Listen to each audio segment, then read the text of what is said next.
আজকে যেই বিষয় নিয়ে আপনাদের সম্মুখে আমি কোরআনুল কারীমের একটা আয়াতে কারীমা তেলাওয়াত করেছি, সূরা ফুরকান এবং সূরা ফুরকানের 63 নম্বর আয়াতে কারীমা তেলাওয়াত করেছি। আল্লাহ পাক যদি আমাদের উপর রহম হয়, দয়া হয়, সে অনুপাতে আল্লাহ পাক সুবহানাহু ওয়া তাআলা আমাদেরকে আমল করার তৌফিক দান করুক। সবাই বলুন আমিন। আল্লাহ পাক সুবহানাহু ওয়া তাআলা ঘোষণা দিচ্ছেন এই আয়াতে কারীমাগুলোর মধ্যে 63 থেকে বিশেষ করে 74 নম্বর আয়াতে কারীমা পর্যন্ত এখানে ঘোষণা দিচ্ছেন,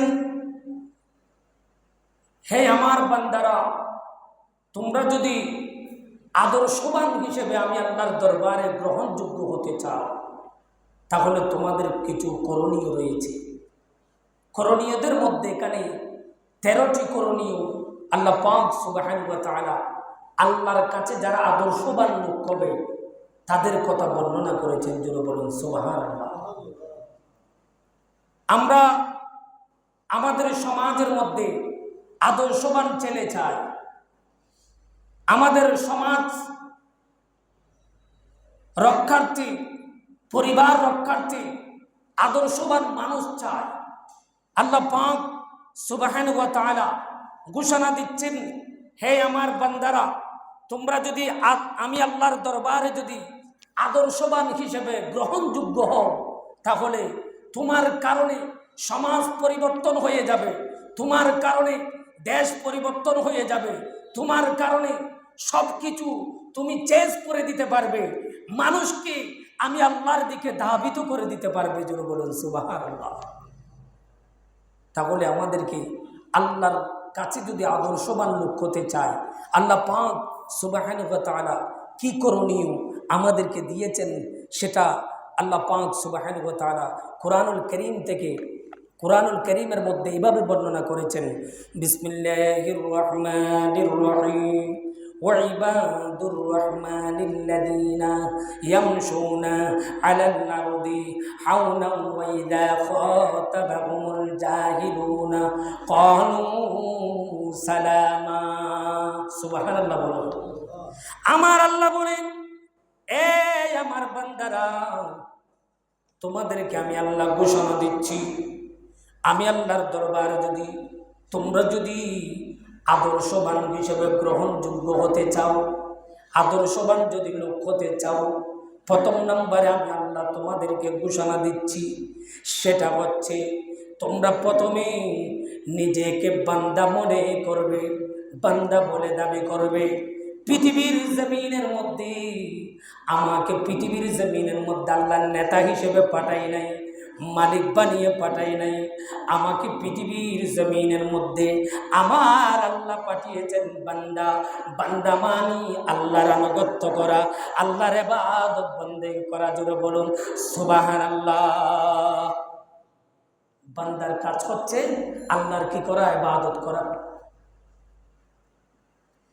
আমার আল্লাহ বলেন, সেই অনুযায়ী তার আচরণ কি, তার চলাফেরা, উঠা বসা, কথাবার্তা, আচার আচরণ সবগুলো আমি আল্লাহর ইচ্ছার অনুগামী যারা রাখি, আমি আল্লাহর ইচ্ছার অনুযায়ী যারা চলে, আমি আল্লাহ প্রথম নাম্বার যেটা ঘোষণা দিচ্ছি এই আয়াতে কারীমার মধ্যে, তারা হচ্ছে আদর্শবানদের মধ্যে প্রথম নাম্বার, তাদের ভিতর এটা থাকতে হবে। চিৎকার দিয়ে বলুন না সুবহানাল্লাহ। আল্লাহর ইচ্ছা অনুযায়ী চলতে হবে এবং নিজেকে বান্দা মনে করে চলতে হবে, মালিক মনে করে নয়। এটা আদর্শবান লোকের ভিতর থাকতে হবে।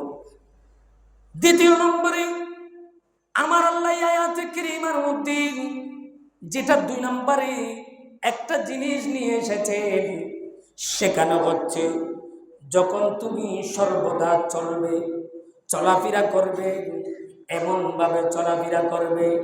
দ্বিতীয় নম্বরে আমার আল্লাহ বলতেছেন, তোমার মধ্যে কোনো অহংকার থাকতে পারবে না। বান্দার মধ্যে কোনো অহংকার নেই, বান্দার মধ্যে কোনো হিংসা থাকতে পারবে না।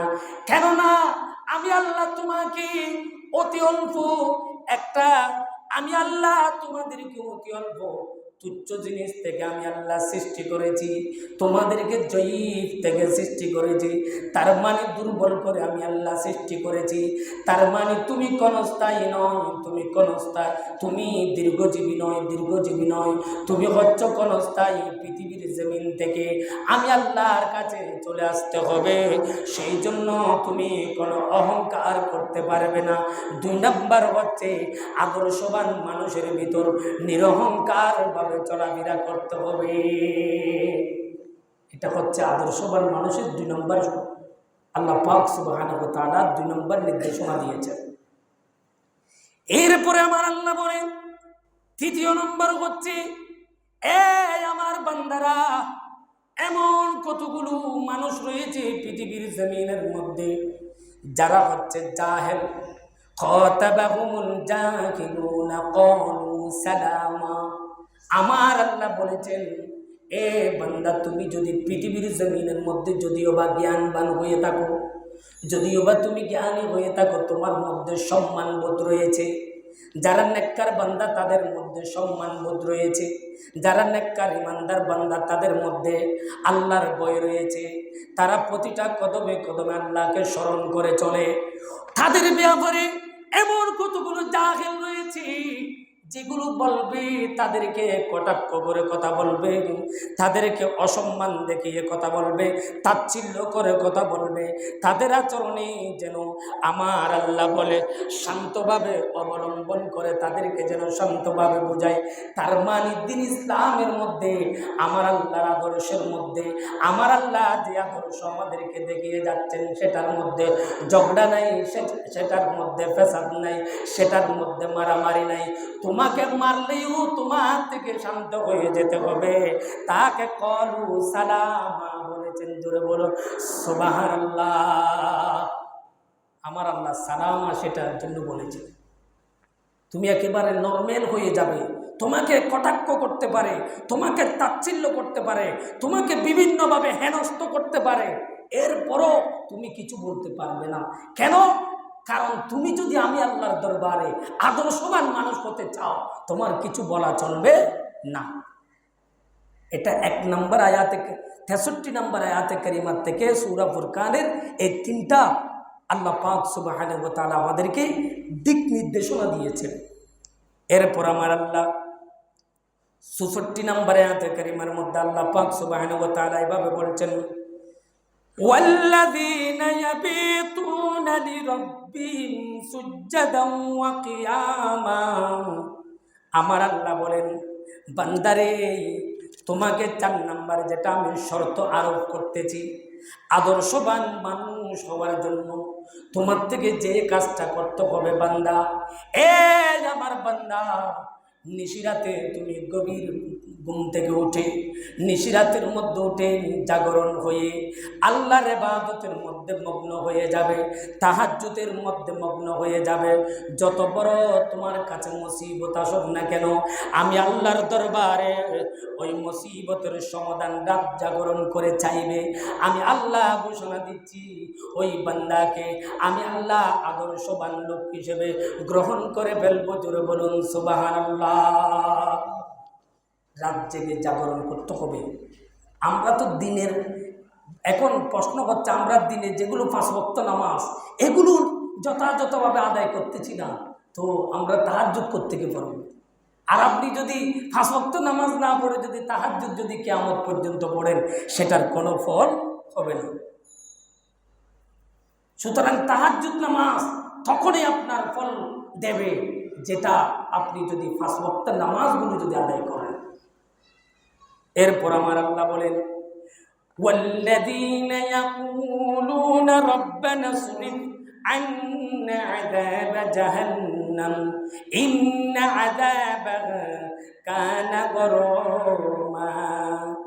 আমার আল্লাহ এই আয়াতে কারীমার মধ্যে ঘোষণা দিচ্ছেন, আমার বান্দা, তুমি রাত জাগরণ করে করে রাতের গভীরে 5 নম্বরে যেটা আদর্শবান ব্যক্তি তুমি হতে পারবে সেটা হচ্ছে, আমি আল্লাহ তোমাকে সেটার একটা উপায় বলে দিচ্ছি, মুক্তি বলে দিচ্ছি। সেটা হচ্ছে জাহান্নাম থেকে বাঁচার জন্য যারা সর্বদা আমি আল্লাহর কাছে প্রার্থনা করবে তারাই হচ্ছে আদর্শবান লোক। জোরে বলুন সুবহানাল্লাহ। জাহান্নাম থেকে মুক্তি কামনা করতে হবে। নাম্বার 5, এরপরে আমার আল্লাহ বলেন ইন্নাকা সাআত মুস্তাকাররাম ওয়া মুকামা। আমার আল্লাহ বলেন নিশ্চয় তা অবস্থান স্থল ও আবাসস্থল হিসেবে নিকৃষ্ট। যারা ওই ধরনের করে আল্লাহর কাছে কি করবে না, ইন্না আযাবাহা কানা গরমা। আমার আল্লাহ বলেন আমি যেগুলো নির্দেশনা দিচ্ছি এগুলো থেকে যারা মুখ ফিরিয়ে নেবে, এগুলো থেকে যারা বিরত থাকবে, নিশ্চয় নিশ্চয় আমি আল্লাহ তাদেরকে জাহান্নামের মধ্যে ঠিকানা রেখেছি এবং তাদের স্থান হবে নিশ্চয়তা অবস্থান স্থল ও আবাসস্থল হিসেবে নিকৃষ্ট, যেটার নাম হলো জাহান্নাম। এটা নিকৃষ্ট একটা জায়গা। এগুলো থেকে আমি যেই নির্দেশনা দিচ্ছি এগুলোর থেকে বিরত থাকবে, তারা ওই নিকৃষ্ট জায়গার মধ্যে পতিত হবে, জাহান্নামের মধ্যে তারা পতিত হবে। তো জাহান্নাম থেকে যদি বাঁচতে চান তাহলে এই নির্দেশনাগুলো মেনে চলতে হবে। আমার আল্লাহর পরবর্তীতে বলেন والذين إذا أنفقوا لم يسرفوا ولم يقتروا وكان بين ذلك قواما। সূরা ফুরকানের 67 নম্বর আয়াতে কারিমার মধ্যে আমার আল্লাহ 6 নম্বরের আদেশ দিয়ে দিয়েছেন, এ আমার বান্দা তোমাকে এমন একটা জিনিস মেনে চলতে হবে, একটা হচ্ছে অপচয় ও কৃপণতার মধ্যবর্তী পথ তোমাকে অবলম্বন করে চলতে হবে। তার মানে আমি আল্লাহ যেগুলো তোমাকে নিয়ামত দিয়েছি এগুলো অপচয় করা যাবে না, আবার তুমি কৃপণত করতে পারবে না। তার মানে কৃপণত করা যাবে না, অপচয় করা যাবে না, তার মাঝামাঝি মধ্যবর্তী স্থানে তোমাকে চলতে হবে। তার মানে আমার আল্লাহ অপচয় করা এটা অপছন্দ করেন না, কৃপণতা করা এটা অপছন্দ করে না। এই ঘোষণা দিয়েছেন বান্দারে তুমি যদি আমার জন্য আদর্শবান লোক যদি হতে চাও, আমার কাছে যদি গ্রহণযোগ্য হতে চাও, তাহলে তুমি কি এই দুটোটা কাজ থেকে বিরত থাকবে। অপচয় এবং কৃপণতা থেকে তুমি কি থাকবে, বিরত থাকবে।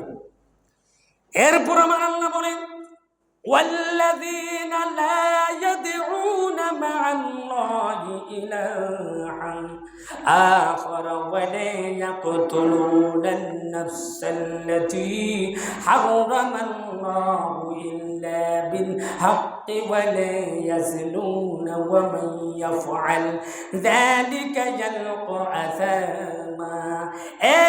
আমার বান্দারা 7 নম্বর তোমাকে যেটা সত্য দিচ্ছি আমি কোরআনুল কারীমের মধ্যে, সেটা হচ্ছে এই আমার বান্দারা তোমরা যারা আল্লাহর সাথে অন্যকে আহ্বান করবে না, অর্থাৎ আল্লাহর সাথে যারা অন্য কাউকে যারা ডাকবে আমি আল্লাহ ওই বান্দাকে পছন্দ করি না। তার মানে তোমরা আমি আল্লাহর সমকক্ষ কাউকে মনে করবে না। আমাদেরকে 7 নম্বরে যেটা মানতে হবে, আল্লাহর সাথে কাউকে শরীক করা যাবে না।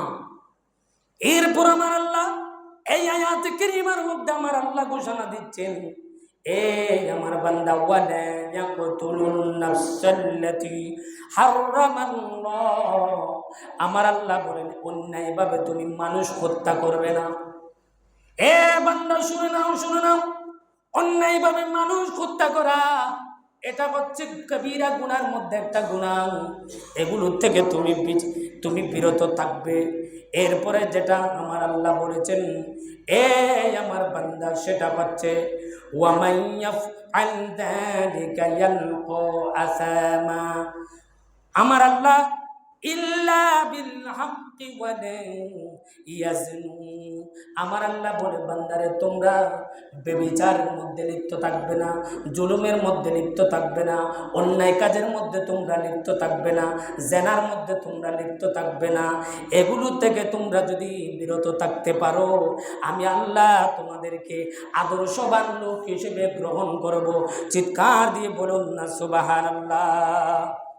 এই আমার বান্দারা শুনো শুনো, আমি আল্লাহর কাছে যদি তোমরা যদি গ্রহণযোগ্য হতে চাও, আমি আল্লাহ কোরআনুল কারীমের মধ্যে আরো ঘোষণা দিচ্ছি। আমার আল্লাহ বলেন, বান্দারে তোমরা এমনভাবে তোমরা অন্যায় থেকে বিরত থাকবে।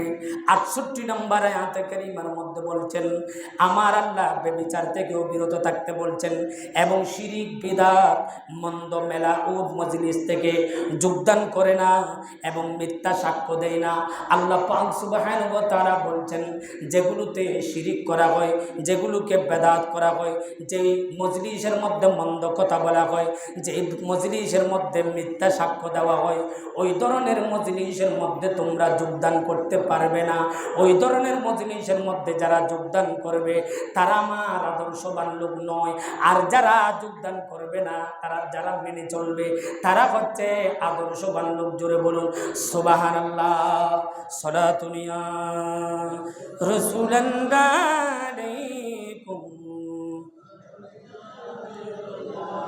এ নবীর উম্মত, আমার আল্লাহ পাক সুবহানাহু ওয়া তাআলা আরো ঘোষণা দিচ্ছেন কোরআনুল কারীমের সূরা ফুরকানের 72 নম্বর আয়াতে কারীমার মধ্যে। এখান থেকে আরো একটা জিনিস এসেছে, যারা মন্দ মজলিসের কাজ দিয়ে যারা হেঁটে যায়, যারা বাজে মজলিসের দিয়ে যারা হেঁটে যাবে, যারা গমন করবে, ওই জায়গার মধ্যে ভদ্রতা সহকারে যারা আগমন করবে, তার মানে আপনার কাছে দেখতেছে এমন একটা বাজে মজলিস, যেটার মধ্যে জুয়া খেলতেছে, যেটার মধ্যে অশ্লীল কথাবার্তা বলতেছে, যেখানের মধ্যে খারাপ কিছু করতেছে, ওই ধরনের একটা পাশ দিয়ে, ওই ধরনের একটা বাজে মজলিসের পাশ দিয়ে যখন আপনি চলে যাচ্ছেন, আপনাকে বাজে মজলিসের মতো, বাজে লোকদের মতো আচরণ করা চলবে না। ওখানে নম্রতা হয়ে যেতে হবে, আপনাকে ভদ্রতা গ্রহণ করতে হবে এবং তাদেরকে সুপরামর্শ দিতে হবে। কোরআনুল কারীমের মধ্যে আমার আল্লাহ কাউকে কটাক্ষ করার জন্য বলেন নাই, তার মানে তাদেরকে বুঝিয়ে ইসলামের মধ্যে আনার জন্য বলেছেন। জোরে বলুন সুবহানাল্লাহ। আমরা তো এখন কি করি, বাজে একটা মজলিস দেখলে এখানে তাদেরকেও কি করি, সাথে সাথে গালি শুরু করে দিই। তো তারা আর ইসলামের মধ্যে কখন আসবে? ইসলামের মধ্যে আমার রসুল এরকম গালি দিয়ে ইসলামের মধ্যে আনেন নাই। এটা রসুলের পাকের আদর্শ নয়, এটা আল্লাহ পাকের আদর্শ নয়। আল্লাহ পাক যে আদর্শ আমাদেরকে শিক্ষা দিচ্ছেন, 13টি আদর্শ সূরা ফুরকানের মধ্যে, এই আদর্শ নয়। এই আদর্শের মধ্যে আছে শান্তি, শৃঙ্খলা। আমার আল্লাহ বলেন, এরপরে 73 নম্বর আয়াতে কারীমার মধ্যে থেকে যেটা এনেছেন 12 নম্বর আদর্শ হিসেবে, আদর্শবান লোকদের জন্য আমার আল্লাহ বর্ণনা করতেছেন, এই আমার বান্দারা, তোমাদের সামনে যারা আয়াতে কারীমা স্মরণ করিয়ে দেবে, আয়াতে কারীমা যারা আলোচনা করবে, যারা আদর্শবান লোক, তারা হচ্ছে আমার আয়াতগুলো মনোযোগ দিয়ে শ্রবণ করতে থাকে, মনোযোগ দিয়ে শ্রবণ করতে থাকে। শুধু তাই নয়, সেই অনুযায়ী শ্রদ্ধা করে তারা আমল করতে থাকে এবং সেই অনুযায়ী তাদের জীবনকে অতিবাহিত করতে থাকে। আর যারা আমার আয়াতকে অনুসরণ করবে না, আমার আয়াতকে যারা মনোযোগ দিয়ে শুনবে না, আমার কোরআনুল কারীমকে যারা মনোযোগ দিয়ে শুনবে না, তারা আদর্শবান লোক নয়, আদর্শবান লোক নয়। আদর্শবানদের জন্য এই নসিহত আমার আল্লাহর পক্ষ থেকে রয়েছে। তোমাদের কাছে যখন কোরআনুল কারীমের আয়াত তেলাওয়াত হয়, তোমাদের কাছে যখন কোরআনুল কারীমের অর্থ অনুবাদ ব্যাখ্যা করা হয়, সেগুলো তোমরা মনোযোগ দিয়ে শুনবে। মনোযোগ দিয়ে শোনার জন্য আমার আল্লাহ পাক সুবহানাহু ওয়া তাআলা কোরআনুল কারীমের আয়াতগুলো এইভাবে বর্ণনা করেছেন। এরপরে আমার আল্লাহ বলেন, এই আমার বান্দারা, আরো কিছু কাজ করবে, সেটা হচ্ছে 13 নম্বর যে নসিহত তোমাকে আমি করতেছি, আদর্শবান লোকদের জন্য নসিহত রেখে যাচ্ছি। তোমরা প্রার্থনা করবে, আমি আল্লাহর কাছে, হে আমার রব, তুমি আমাদের স্ত্রী ও সন্তানদের আমাদের জন্য চক্ষু শীতলকারী বানিয়ে দাও। দেখেন দোয়া শিখিয়ে দিচ্ছেন আল্লাহ পাক। আমরা কিভাবে দোয়া করব আল্লাহর কাছে আমরা জানি না, অনেক সময় দোয়া করতে জানি না। কারণ আল্লাহ যেভাবে দোয়া করতে বলেছেন এরকম দোয়া যখন আমরা করব সাথে সাথে আল্লাহ কবুল করে ফেলবেন। এটা কোরআনুল কারীম সূরা ফুরকানের ৭৪ নম্বর আয়াতে কারিমার মধ্যে আপনারা পাবেন। আমার আল্লাহ বলতেছেন, আমি আল্লাহর দরবারে তোমরা এইভাবে প্রার্থনা করবে, তোমার স্ত্রী যাতে বেহায়াপনার মতো চলাফেরা না করে, তোমার স্ত্রী যাতে বেপরদায় চলাফেরা না করে, যাতে তাবাররুজাল জাহিলিয়াতিল উলা, জাহেলি যুগের মধ্যে মেয়েরা যেভাবে চলাফেরা করেছিল, উঠা বসা করেছিল বেপরদা হয়ে, ওইভাবে যাতে চলাফেরা না করে, তোমার স্ত্রী যাতে কোন লূত আলাইহিস সালামের স্ত্রীর মতো না হয়, তোমার স্ত্রী যাতে লূত আলাইহিস সালামের স্ত্রী যার কারণে যাকে পাথর বানিয়ে দিয়েছেন ওই ধরনের স্ত্রী যাতে না হয়, সেই জন্য আমি আল্লাহর দরবারে তুমি কি করবে, প্রার্থনা করবে। এবং তোমার সন্তানদের জন্য তুমি আমি আল্লাহর দরবারে দোয়া করবে, রব্বি আবনি মিনাস সালিহিন। সুবহানাল্লাহ বলুন।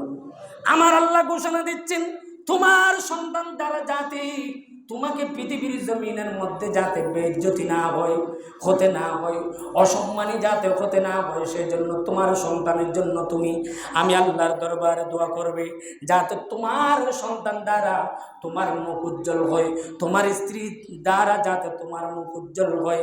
এইভাবে আমি আল্লাহর দরবারে তুমি দোয়া করবে, প্রার্থনা করবে। এবং আমি আল্লাহর কাছে তুমি আরো দোয়া করবে, সেটা হচ্ছে আল্লাহ বিরোধীর নেতা করো, তার মানে এমন একটা নেতা বানিয়ে দাও, দুনিয়ার কোনো নেতা নয়, এটা কোনো দুনিয়ার নেতা নয়, জান্নাতের নেতা বানিয়ে দাও। জোরে বলুন সুবহানাল্লাহ। আল্লাহ পাক আমাদেরকে শিখিয়ে দিচ্ছেন, এই আমার বান্দা তোমরা প্রার্থনা করবে এটা, তুমি এমন একজন নেতা হবে যেটা হচ্ছে আমি আল্লাহর কাছে নেতা, এটা দুনিয়ার কোনো মানুষের কাছে নেতা নয়। ওইটাই তুমি আমার দরবারে প্রার্থনা করবে। এর পর হাদিসে পাকের মধ্যে কয়েকটি ভাবে কি করেছেন, হাদিসে পাকের মধ্যে আদেশ এনেছেন, তন্মধ্যে 5টি আদেশ সেখানে আনা হয়েছে, যেটা বুখারী শরীফের হাদিস নাম্বার 13 নম্বর হাদিস। সেখানে বলতেছেন যে ব্যক্তি অন্যের জন্য সেই বস্তু ভালোবাসে যা নিজের জন্য ভালোবাসে, তার মানে আপনি যেটা পছন্দ করবেন, যেটা আপনি নিজে পছন্দ করবেন, সেটা আপনি আরেকজনের জন্য পছন্দ করবেন। আমরা কি করি, আল্লাহর ঘর মসজিদের মধ্যে টাকা দেওয়ার সময় সিরাটা দিই, খেয়াল করবেন, সিরা পাড়াটা যেটা একেবারে চলে না, অসল, ওই টাকাটা আমরা কি করে দিই, মসজিদের মধ্যে দান করি, ওই টাকাটা আমরা গরিবদেরকে দান করি। আমার আল্লাহ বলেন ওয়া মাকারু ওয়া মাকারাল্লাহ ওয়াল্লাহু খায়রুল মাকিরিন। বান্দারে তুমি কার সাথে চালাকি করেছো? কোন আল্লাহর সাথে তুমি চালাকি করেছো বান্দা? তুমি কি জানো না পৃথিবীর মধ্যে যত চালাক আছে না কেন, সবচাইতে বড় চালাক হচ্ছে আমি আল্লাহ। যত ধরনের একেবারে পাওয়ারফুল ব্যক্তি থাকুক না কেন, সবচাইতে যিনি পাওয়ারফুল, চালাকের মধ্যে যিনি অতি চালাক, উনি বললেন আমি আল্লাহ। তুমি কার সাথে তুমি চালাকি করেছো? কোরআনুল কারীমের মধ্যে ঘোষণা দিচ্ছেন। এরপর বলতেছেন বুখারী শরীফের, মুসলিম শরীফের হাদিস 2553 নম্বর হাদিস। এই আমার উম্মত শুনো, তোমরা এমন কতগুলো কাজ করবে না, সেটা হচ্ছে অনর্থক কথা বলবে না।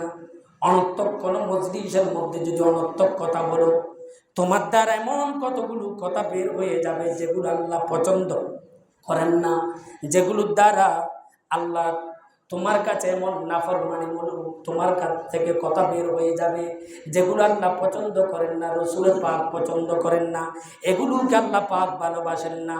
এবং অনর্থক যেগুলো কাজ, ওই কাজ থেকে তুমি পরিহার করে চলবে। অনর্থক কথাবার্তা এবং কাজ থেকে যারা পরিহার করে চলতে পারবে, আমার আল্লাহ বলেন তারা হচ্ছেন আদর্শবান লোক। জুড়ে বলুন সুবহানাল্লাহ।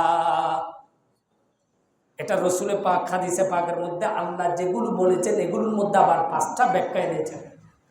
এরপর আমার আল্লাহ বলতেছেন, বিশেষ করে রসুলের পাক সাল্লাল্লাহু আলাইহি ওয়াসাল্লাম তিরমিজি শরীফের 1920 নম্বর হাদিসে পাকের মধ্যে আমার রসুলের পাক ঘোষণা দিচ্ছেন, আমার আল্লাহ যেটা পছন্দ করেন, আমার উম্মত, যে ব্যক্তি বড়কে সম্মান ও ছোটকে স্নেহ করে না, সেই ব্যক্তি কখনো আদর্শবান লোক হতে পারবে না। সেই ব্যক্তি কখনো আল্লাহর বান্দা দাবি করতে পারবে না। সেই ব্যক্তি কখনো আমি নবীর উম্মত দাবি করতে পারবে না। আমার আদর্শের মধ্যে যেটা রয়েছে, আমি নবী তোমাদেরকে ঘোষণা দিচ্ছি, যারা বড় বড়দেরকে আমি সম্মান দেখিয়েছি, যারা ছোট ছোটদেরকে আমি স্নেহ দেখিয়েছি, কিন্তু আমাদের সমাজ থেকে একেবারে সম্মান করা, বড়দেরকে সম্মান করা, ছোটদেরকে স্নেহ করা, এগুলো একেবারে উঠিয়ে গেছে বললেই চলে। এগুলো আমাদের থেকে পরিবর্তন হতে হবে, পরিবর্তন হতে হবে। যতক্ষণ পর্যন্ত আমরা পরিবর্তন হব না, ততক্ষণ পর্যন্ত আল্লাহর কাছে প্রিয় বান্দা হতে পারবো না। আমার রাসূল পাক সাল্লাল্লাহু তাআলা আলাইহি ওয়াসাল্লাম বর্ণনা করতেছেন, আমার উম্মত আর একটা কাজ করছে। তিরমিজি শরীফের 1926 নম্বর হাদিস, যেখানে আমার রাসূল পাক বর্ণনা করতেছেন, উম্মত রে শুনো শুনো, যেই ব্যক্তি মানুষ ও পশু পাখি সব প্রাণীর প্রতি দয়া করবে এবং ভালো আচরণ করবে, শুধু মানুষের প্রতি নয়, পশু পাখি থেকে শুরু করে আমার আল্লাহ সৃষ্টিজীবের মধ্যে যা কিছু সৃষ্টি করেছেন, কুরআনুল কারীমের মধ্যে আমার আল্লাহ এভাবে বলেছেন, ফাবি আইয়ি আলাই রাব্বিকুমা তুকাযযিবান। আমার বান্দা, তোমরা কোন কোন নিয়ামতকে তোমরা অস্বীকার করবে? সবগুলো তোমাদের জন্য নিয়ামত দিয়েছি। পশু পাখি এগুলো আমার কাছ থেকে তোমাদের জন্য নিয়ামত, তোমাদের জন্য নিয়ামত। মানুষ আত্মীয় স্বজনগণ তোমাদের জন্য নিয়ামত। এই জন্য আমার রাসূল বলেছেন, নাহনু মুসলিমুনা আহুল মুসলিমুন। এক মুসলমান অপর মুসলমানের ভাই ভাই বলতেছেন, কিন্তু পৃথিবীর জমিনের মধ্যে ইহুদির ষড়যন্ত্র কারণে আমরা ভাই ভাই আজকে মারামারি করে দিচ্ছি, ভাই ভাইকে মারে ফেলতেছি। তার মানে হচ্ছে মুসলমান মুসলমানকে মারতেছি, পশুর মতো তাদেরকে আমরা জানতেছি না। তার কারণ হলো আমার আল্লাহ পাক ঘোষণা দিচ্ছেন, এটা মানুষের প্রতিও তোমাকে দয়া দেখাতে হবে এবং তোমাকে পশুর প্রতিও দয়া দেখাতে হবে। কিন্তু আমাদের থেকে দয়া একেবারে উঠে গেছে বললেই চলবে। আমরা পশুর মতো দেখি না, মানুষ দেখি, একেবারে দয়া উঠে গেছে। এজন্য আমার আল্লাহ বলেন হাদিসে পাকের মধ্যে, যেগুলো আমার নবী ঘোষণা দিয়েছেন, এগুলো আল্লাহ যেগুলো কুদরতি অন্তর চাই, সেগুলো আমার রাসূল বর্ণনা দিচ্ছেন, ব্যাখ্যা দিচ্ছেন।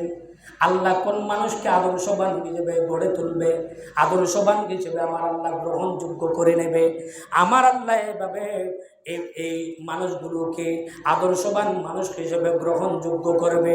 যেটা আবু দাউদ শরীফের হাদিস নম্বর 4599 নম্বর হাদিস। এখানে 18 নম্বরের মধ্যে একটা জিনিস ব্যাখ্যা করেছেন। আমার রাসূল হাদিসে পাকের মধ্যে ঘোষণা দিচ্ছেন, অন্যের প্রতি যার ভালোবাসা ও বিদ্বেষ স্রেফ আল্লাহর সন্তুষ্টির নিমিত্তে হয়ে থাকে, তার মানে আপনি যদি আরেকজনকে যদি ভালোবাসেন, এটাও আল্লাহর কারণে ভালোবাসতে হবে। একজন মানুষকে যদি আপনি যদি ঘৃণা করেন, এটাও আল্লাহ এবং আল্লাহর রাসূলের সন্তুষ্টির কারণে হতে হবে। যাকে আপনি ভালোবাসবেন তাকে আল্লাহর সন্তুষ্টির কারণে ভালোবাসতে হবে, যাকে আপনি ঘৃণা করবেন তাকে আল্লাহ এবং আল্লাহ রসুলের সন্তুষ্টির কারণে ঘৃণা করতে হবে, অন্যথায় আপনি জাহান্নামে হয়ে যাবেন। আর যাকে আল্লাহর সন্তুষ্টির কারণে ভালোবাসবেন তাহলে আমার আল্লাহ বলেন আমি তাদেরকে গ্রহণযোগ্য করে ফেলবো, আমার রসুল বলেন তাদেরকে আমি উম্মত বলে দাবি করব, তাদের জন্য আমার পক্ষ থেকে সুপারিশ ওয়াজিব হয়ে যাবে। জোরে বলুন সুবহানাল্লাহ।